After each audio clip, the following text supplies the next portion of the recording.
This video is part of a full podcast, link in the description for the full podcast. Make sure to like, subscribe and turn that notification bell on. Enjoy the video. What is going wrong at Leicester City Football Club? There's a lot of issues at the minute, I'd say. There's not one thing in particular, really. There's lots of different things. Firstly, we just got a massive squad, a squad that's made for European football, but obviously we missed out on that this year, so the squad's way too big for the Premier League. And obviously most of our fringe players are on massive wages. So we're paying millions of pounds a year for players who aren't even going to play and are just going to sit on the bench. Yeah. So first of all, that's a massive issue.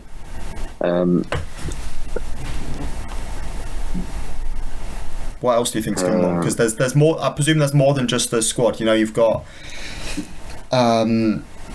Is Brendan one of the biggest issues at the club? Yeah, I'd say Rodgers as well. He's a good manager. Let's be honest, he's a good manager. He's a good manager. It's just his tactics are a little bit washed.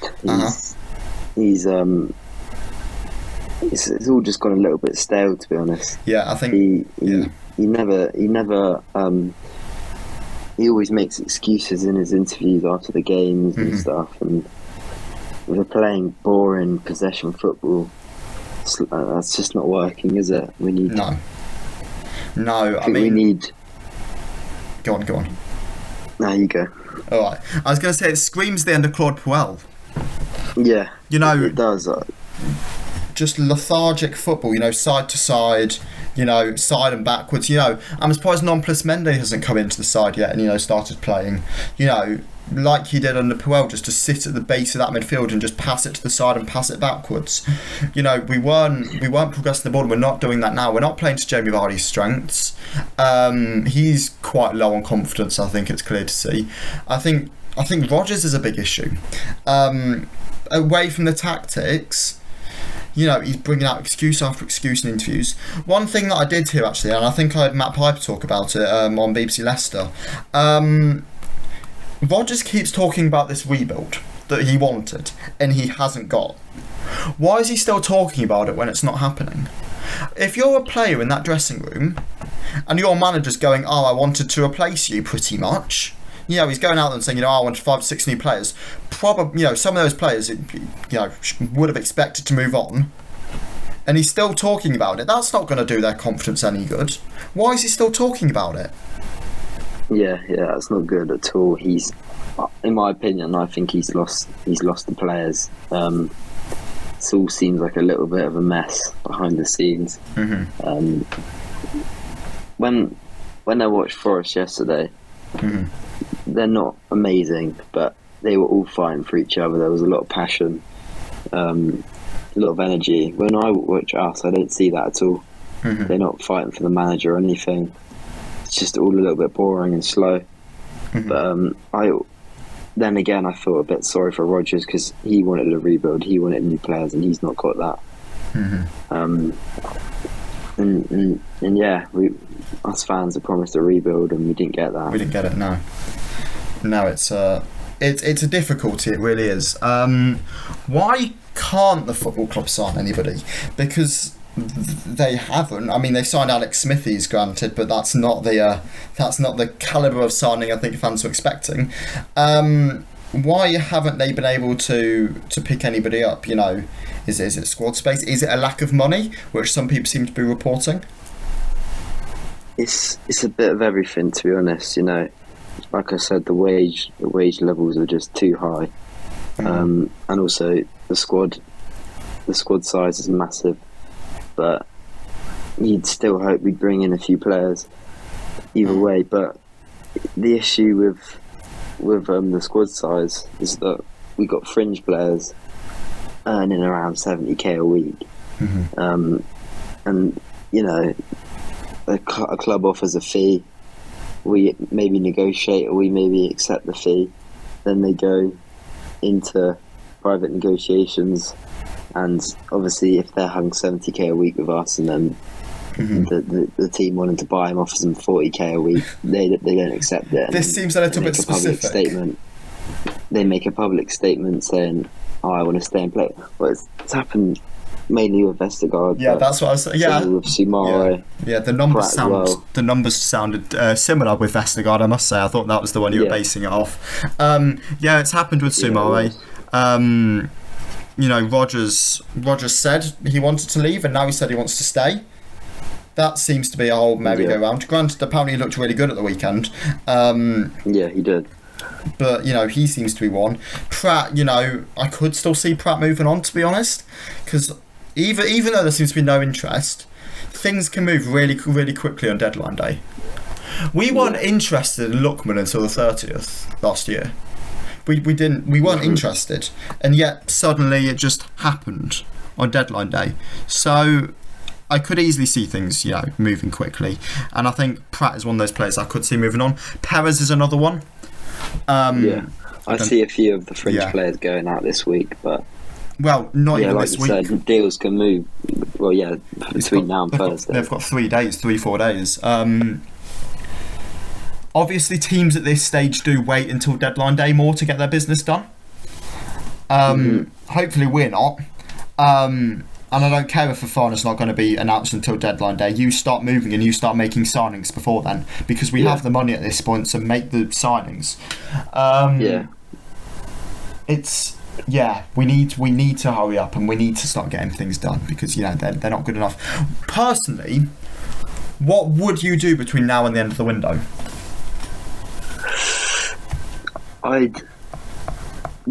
You'd hope the club would have a long list of who they want to buy, and they'd have scouted them for months and stuff. So ideally, I'd bring in a centre back, maybe even two, and a right winger. They're the crucial positions, and then if we can, maybe a centre midfielder. Okay. And then also get rid of a few extra fringe players. I reckon Perez will go, maybe Pratt, as you said. I can't see Vestergaard going, unfortunately. Neither of Bertrand, unfortunately, either. But I'd hope for 2 or 3 signings. Okay, fair enough. One thing I could see with Vestergaard, and I'll move back to the incomings in a second. One thing I could see with Vestergaard is a loan, where we possibly do pay 70% of that wage, just to get him out and playing football, to try and get him in shop windows, to try and get people to then take him for the final year of his deal. I know we'll still be paying the wage, but he's not going to get minutes here. Is that something you could see, or do you think they're going to keep him around the squad as an extra body? I could see that, but I think they'll keep him around the squad because, if we don't sign any centre backs, we've not got many. However, we got Evans, Amati, Sionchi, who just doesn't get a look in anymore. Then obviously there's Vestergaard, so he might get minutes. If we get a few injuries, we might need to use him. And then in terms of personnel, who would you bring in? In terms of centre back, I'd like Tapsoba or Akanji. We can link with them a little bit. I'm right wing. I just don't have a clue, to be honest. I want a left-footed right winger. Yep. I'm not sure how realistic that is. I mean, there's a couple of names. We haven't been linked with any of these guys, so I'm just going to float them to you and see what you think. There's Samuel Chukwueze from Villarreal, Nigerian. So could easily come in to fit with that Ndidi and Iheanacho sort of partnership. You've got Lila Bada, who's playing currently at Celtic. The Israelis are two-footed winger. Was quite good in the Scottish League last year. I know it's the Scottish League, but still, for maybe 15 to 20 mil, he could be an option to bring in, because maybe he won't be that starter forever, but to bring in somebody else to compete with Mark Albrighton on that right-hand side, and then when Sharky would move on, maybe next summer when maybe Sharky looks to move on, then maybe is the time when you bring in a new top quality winger. So I could see them two. Centre back, you've got Kasunu, you've got Tapsoba, you've got Akanji, you've got Ndika, you've got Lekwa. And then obviously you've got a lot of centre midfielders available. You've got people like Awar and you've got Kopchu. If I could get you, if you can just go to the club right now and say, right, 2 centre backs, a centre mid and a right winger, who do you pick? 2 centre backs. I'd choose well, being realistic, I'd choose Tapsoba and Akanji, or maybe Indika. Centre mid, Alwar.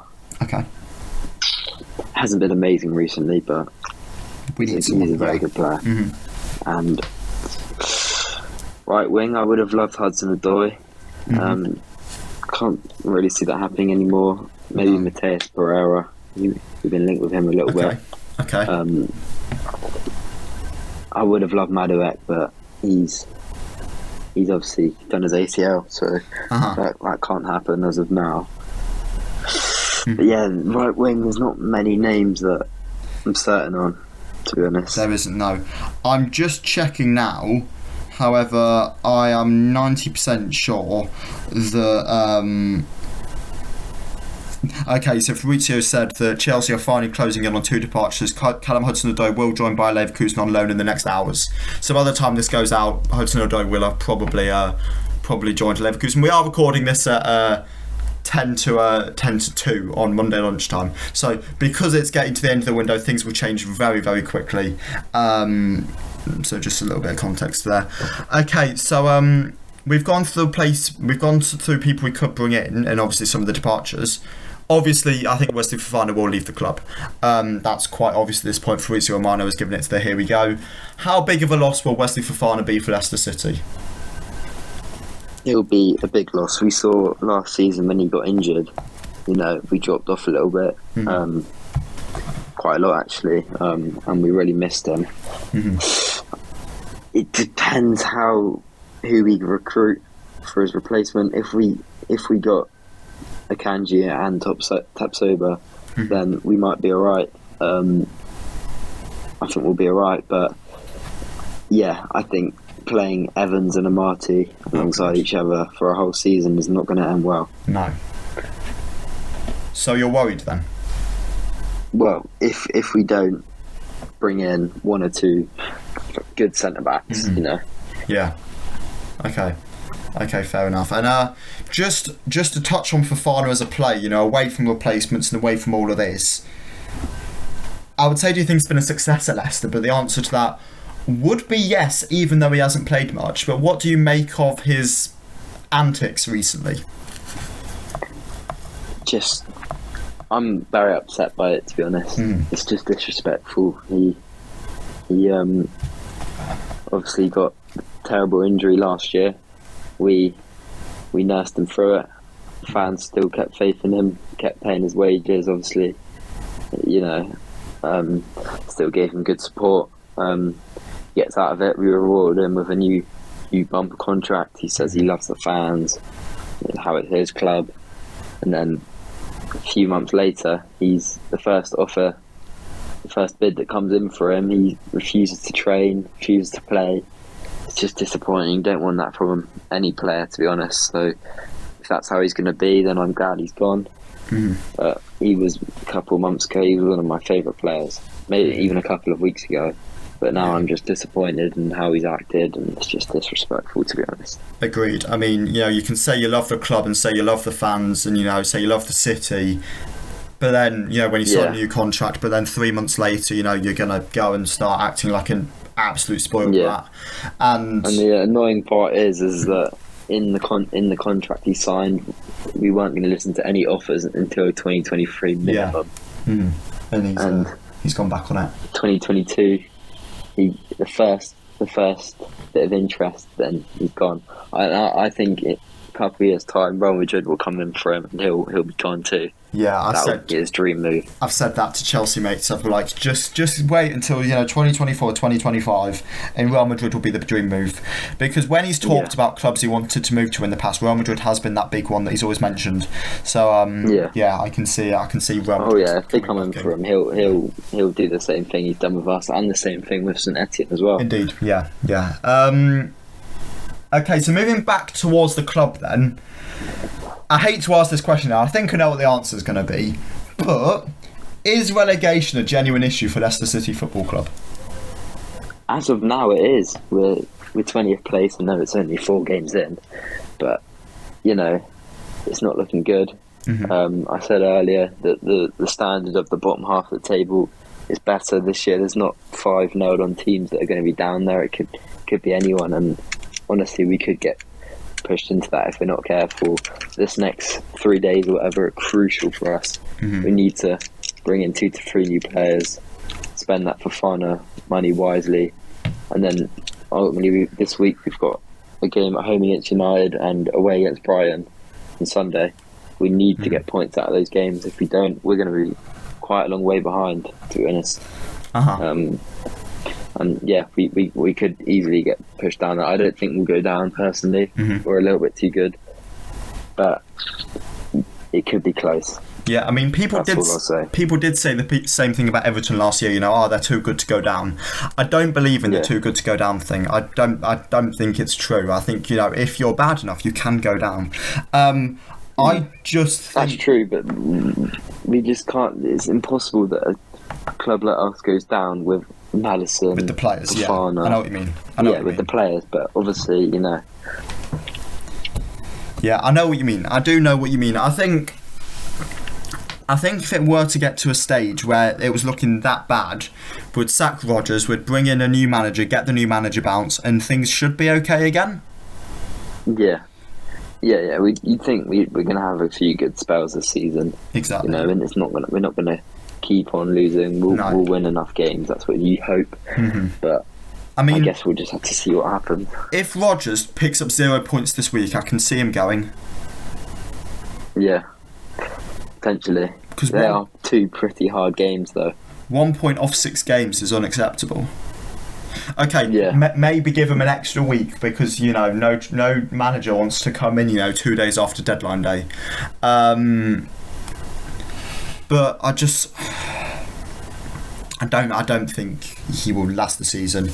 It is a genuine possibility, however, I don't think they will go down. And then, on the topic of Brendan Rodgers, are you Brendan Rodgers in or Brendan Rodgers out? If I'm honest, I'm kind of sitting on the fence. I want him out. I want a new manager in. I want a fresh start. We need a fresh start. But I just can't see us sacking him. It's probably going to cost us in the region of around 20 million. And then it's going to cost us even more to get a new manager in. It's just going to be very hard. I personally want him to walk. That's what the ideal situation would be. And it wouldn't cost us any money, but it's just the fact he's on such a high wage. But let's be honest, he's like the 4th highest paid manager in the league, 10 million a year. That wage is to get us in the top 4, and we're bottom of the table. And we're a long way off where we should be. We are. And it's his job to sort it out, and it's not looking like he is going to at the minute. Hopefully he does. I want him to take us back to our best, but I can't see it happening, to be honest. No. So ideally he'd walk, but the only reason I'm not fully out is because of the money it would cost to sack him. And then who could replace him? The main name I'm thinking of is Pochettino. I'm not sure how realistic that is, but I'd like him if it came around. Okay, so fair enough. So Poch if possible. I agree with that. I like Poch a lot. If Poch was somebody we could bring in, I think I'd sack Rodgers tomorrow, to be honest. I like Poch a lot. Away from Poch though, because I don't know if he would come. There's people like, I'd like Thomas Frank. I don't think he'd come. I'd take Potter. I don't know if he'd come. If you offer them the same wages as Rodgers, you'd think they would. Yeah, but we can't do that. We can't do 10 million a year on another manager. Yeah. Yeah, maybe 5. I think 5 they'd possibly come. I don't know what the rest of the league sort of looks like when it comes to wages for managers. But no, I think that personally, I'd love Potter, to be honest, because Potter would be good. Yeah. I mean, the Brighton squad isn't amazing. Let's be honest. And he does really well. He's doing a great job with them. They're a hard team to play. If you do a combined 11 with Brighton and Leicester players, it'd be mainly Leicester players. They're a better team than us at the minute. He's a good manager. He is. He's a very good manager. So, all right. So Potter or Poch then. And then I've got 2 more questions to ask you when it comes to Leicester. The first one is, the owner, Conte.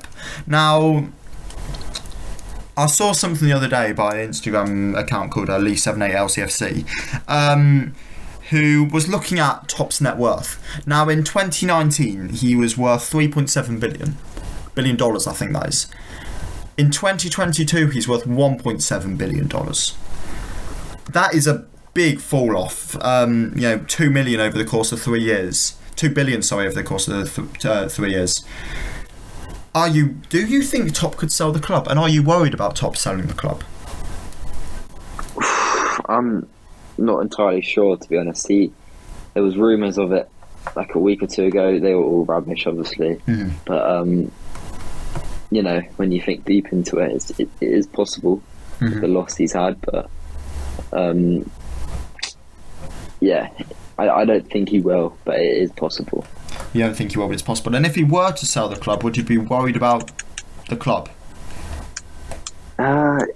It depends, to be honest. We could get some really, really rich owners in, but then again, they may not care about the club as much as he does. So, it's risky. It's risky.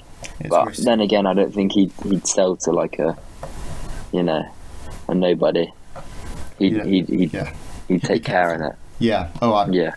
Okay, I rate that. And then, last but not least, on Leicester, what are your predictions for the season? I think it's not going to be amazing, but I think we'll finish around 12th. Okay. We'll improve. We'll have some good runs. I reckon we'll have a good cup run. Maybe this poor run will continue a little bit longer.